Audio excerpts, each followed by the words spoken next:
Good morning to all of you. आज हम बात करेंगे एल्डोल कंडेंसेशन के बारे में। एल्डोल कंडेंसेशन में हम लोग दो एल्डिहाइड मॉलिक्यूल को लेते हैं जो कि आपस में कंडेंस हो जाता है और बनाता है alpha beta unsaturated carbonyl compound. अब जो हम लेंगे एल्डिहाइड मॉलिक्यूल उसमें अल्फा हाइड्रोजन का होना जरूरी है। अगर अल्फा हाइड्रोजन होगा तभी रिएक्शंस आगे प्रोसीड होगा और कंडेंस होकर के बनाएगा अल्फा बीटा अनसैचुरेटेड एल्डिहाइड। तो ये अभी देखते हैं कि कैसे होता है इसका रिएक्शंस, देखते हैं। ये हो गया H, इसको हम लोग बोलते हैं एल्डिहाइड। अब हमने पहले ही बताया था ये अल्फा हाइड्रोजन के प्रेजेंस में होगा रिएक्शंस। तो अल्फा हाइड्रोजन किसे कहते हैं, माइंड में आ रहा होगा। अल्फा हाइड्रोजन का मतलब यह है कि जो फंक्शनल ग्रुप है उससे जो बगल वाला जो कार्बन है, ये कार्बन हो गया, इसको बोलते हैं अल्फा कार्बन। इससे जो जुड़ा हुआ हाइड्रोजन है उसको बोलते हैं अल्फा हाइड्रोजन। तो ये जो हमारा हाइड्रोजन है, ये इन तीनों हाइड्रोजन को हम लोग अल्फा हाइड्रोजन बोल सकते हैं। तो ये जो एल्डिहाइड है वो इसके प्रेजेंस में NaOH की प्रेजेंस में, इसके प्रेजेंस में जब रिएक्शंस करेगा एल्डिहाइड इसके प्रेजेंस में, तो जो ये NaOH है Na plus plus OH minus में ब्रेक हो जाता है, ये हमें पता है। इसको हम लोग एसिड एल्डिहाइड बोलते हैं। ये हमारा एसिड होता है और ये जो हम लोग कैटलिस्ट लिए यहाँ पे NaOH वो हमारा डाइल्यूट होगा। तो हम लोग इसको डील कर लेते हैं डाइल्यूट NaOH के प्रेजेंस में। अब हमने बताया आपको अल्फा जो हाइड्रोजन होता है ये हमारा एसिड है। एसिड का मतलब वो कंपाउंड जो H+ देता है, that is called the acid. हमने यहाँ पे जो अटैकिंग रिएजेंट लिया है उसने OH दिया और जो OH का काम होता है वो H+ को ढूंढ के निकालना। तो ये जो अल्फा हाइड्रोजन है ये यहां से निकलेगा। तो जो H का जो हाइड्रोजन होगा वो कार्बन इसका इलेक्ट्रॉन ले लेगा। सबको पता है कि जो H+ है वो जो H है वो H+ के रूप में बाहर निकलता है। तो जब ये H+ के रूप में बाहर निकलेगा, H+ निकल जाएगा यहाँ पे। जब ये इसका इलेक्ट्रॉन ले लेगा तो ये H+ के रूप में बाहर निकलेगा। यहाँ पर OH है, तो ये जो OH है वो H को ले लेगा और बनाएगा H2O। H2O यहां से निकल जाएगा, यहां से H2O निकल जाएगा और डेवलप होगा न्यूक्लियोफाइल। ये हो गया अब ये हमारा यहाँ पे न्यूक्लियोफाइल बन गया। न्यूक्लियोफाइल क्या होता है? न्यूक्लियोफाइल वो होता है जिसके पास इलेक्ट्रॉन डेंसिटी ज्यादा होती है। इसके पास इलेक्ट्रॉन डेंसिटी ज्यादा इसलिए है क्योंकि इसने H का इलेक्ट्रॉन ले लिया है। और हमें हमेशा अल्फा हाइड्रोजन को ही निकालना है क्योंकि अल्फा हाइड्रोजन जो होता है हमारा बड़े प्यार से इजीली निकल जाता है। क्यों निकलता है? क्योंकि ये एसिड है, ये एसिड इसके वजह से है। तो एसिड होने की वजह से ये H+ रिलीज करेगा, तो H+ निकलेगा, अल्फा हाइड्रोजन के पास से निकलेगा। अल्फा कार्बन ये है, तो ये हो गया अल्फा हाइड्रोजन। इसको बोलते हैं अल्फा हाइड्रोजन। जो ये H है उसको बोलते हैं अल्फा हाइड्रोजन। जो ये कार्बन है उसको बोलते हैं अल्फा कार्बन। मतलब कि फंक्शनल ग्रुप जो है उसकी वजह से कंपाउंड ये एसिड है। जो एसिड होता है उसका काम होता है H+ देना, और जो एसिड के जो पास वाला जो फंक्शनल ग्रुप है उसके जो पास का जो कार्बन है that is called alpha carbon. Alpha carbon से जो हाइड्रोजन जुड़ा हुआ है उसको बोलेंगे अल्फा हाइड्रोजन। तो ये अल्फा हाइड्रोजन का कोई भी एक H निकलेगा यहां से, ये जो OH है यहां से मिलके दोनों H2O बना के बाहर निकल जाएंगे। तो ये हमारा न्यूक्लियोफाइल जनरेट हो जाएगा। अब क्या होगा? अब इसका रिएक्शंस करवाएंगे हम लोग, सेम इसी मॉलिक्यूल से करवा देंगे। तो बोलेंगे प्लस H3COOH। अब हमने यहां पे कुछ लिया नहीं है, ये बन गया, फिर मैंने ये ले लिया। अब इसमें क्या होगा? ये जो हमारा कंपाउंड है ये, इसको हम लोग बोलते हैं, सेम है, एल्डिहाइड बोलेंगे। ये जो कंपाउंड है इसका जो H यहां से ऐसे आएगा और इसका इलेक्ट्रॉन ऐसे आएगा। डबल बॉन्ड में हमेशा हम देखते हैं पाई इलेक्ट्रॉन जो होते हैं उनकी शिफ्टिंग होती है, पाई बॉन्ड ब्रेक हो जाता है। एक बॉन्ड में जैसे मान लो कोई एक बॉन्ड है, एक बॉन्ड में 2 इलेक्ट्रॉन होते हैं, तो पाई बॉन्ड की शिफ्टिंग होगी, जो दोनों इलेक्ट्रॉन है यहाँ ट्रांसफर हो जाएंगे, तो यहाँ पे आएगा डेल्टा नेगेटिव, यहाँ पे डेल्टा पॉजिटिव, ऐसा हो जाएगा। और फिर होगा क्या, फिर अगले आगे स्टेप में होगा ये जो न्यूक्लियोफाइल पड़ा है इसको प्लस साइड दिख जाएगा और वहां पे प्लस साइड पे जाके वो अटैक कर देगा, और अटैक करने के बाद ये कंपाउंड कुछ इस तरह से बन जाएगा, CH3CO यहाँ माइनस, C ये है, ये CH2 जुड़ेगा, ये H इसका ये वाला, ये हमारा CH2 हो गया, COOH। अब सोल्यूशन में हमारा H2O है, ये है ही, तो आगे जब हम H2O लेंगे, यहाँ पे H2O लेंगे, H2O ब्रेक होगा H plus plus OH minus में।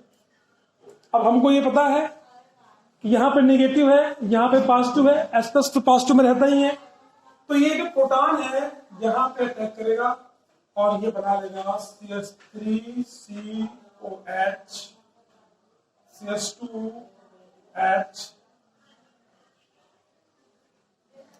ये कंपाउंड बन जाएगा। इसको हम लोग बोलते हैं एल्डोल। इसको एल्डोल क्यों बोलते हैं? इसको एल्डोल इसलिए बोलते हैं क्योंकि ये जो ग्रुप है इसको बोलते हैं एल्डिहाइड, तो इसका एल हो गया, ये जो है ऑल, एल्डिहाइड इसका ऑल, इसमें 2 ग्रुप हो गया, ये एल्डिहाइड, ये हाइड्रोक्सी ग्रुप, जिसको हम लोग बोलते हैं अल्कोहल, तो दोनों की वजह से इसको बोलते हैं एल्डोल, बोलते हैं एल्डोल। या इसको हम लोग यहां पर लिख लें ज्यादा बेटर के लिए, ताकि आपको अच्छा लगे कि बीच में लिखा हुआ है, इसको बोलते हैं हम लोग एल्डोल बोलते हैं। फिर अगर हम लोग ओनली NaOH लेंगे तो एल्डोल बनेगा, ये एल्डोल बनेगा।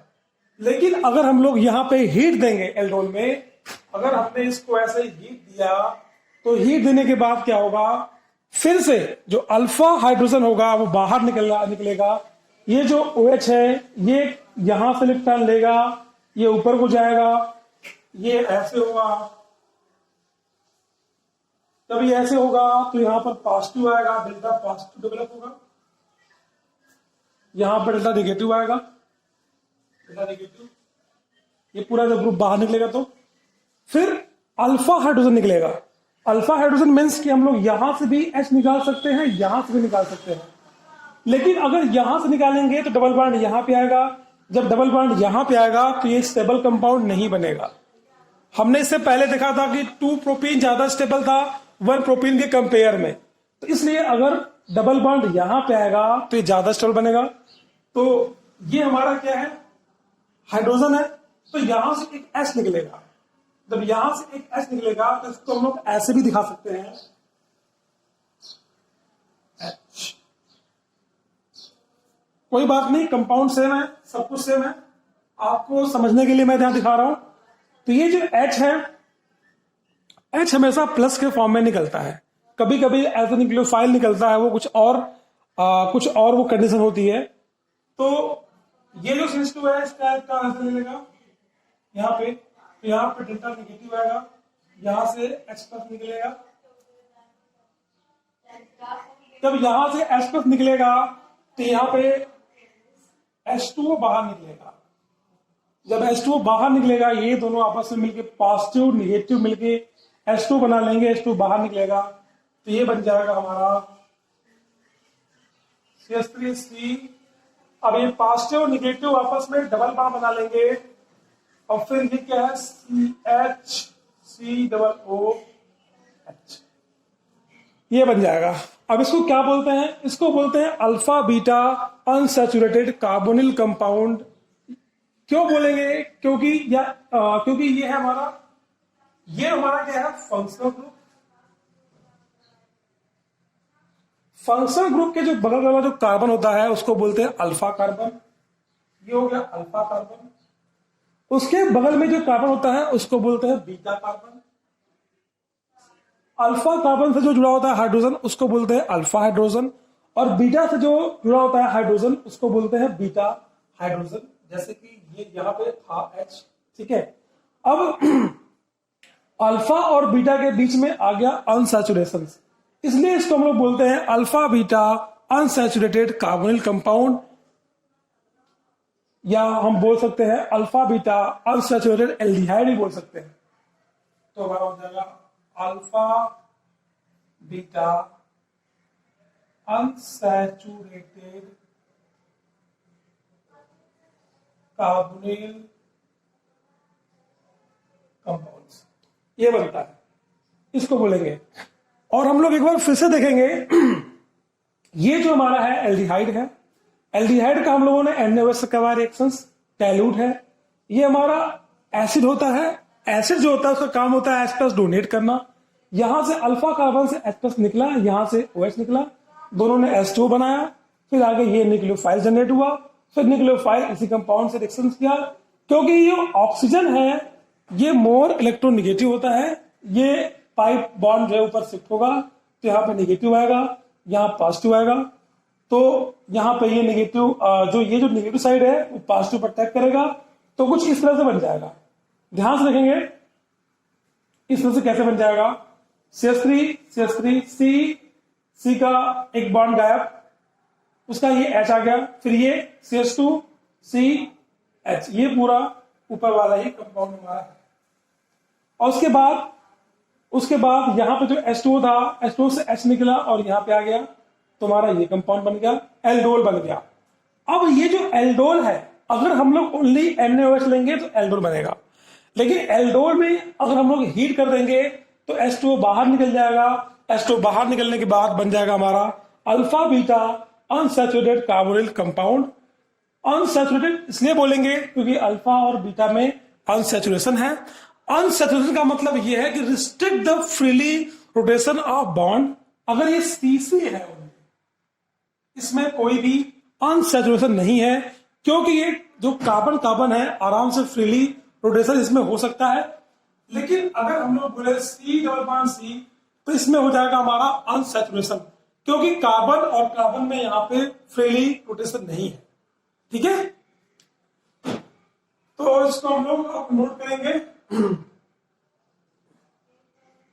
ठीक है स्टूडेंट्स, इसको आप लोग नोट कर लीजिए और समझ करके अपने नोटबुक में बढ़िया से लिख लीजिए। Thank you.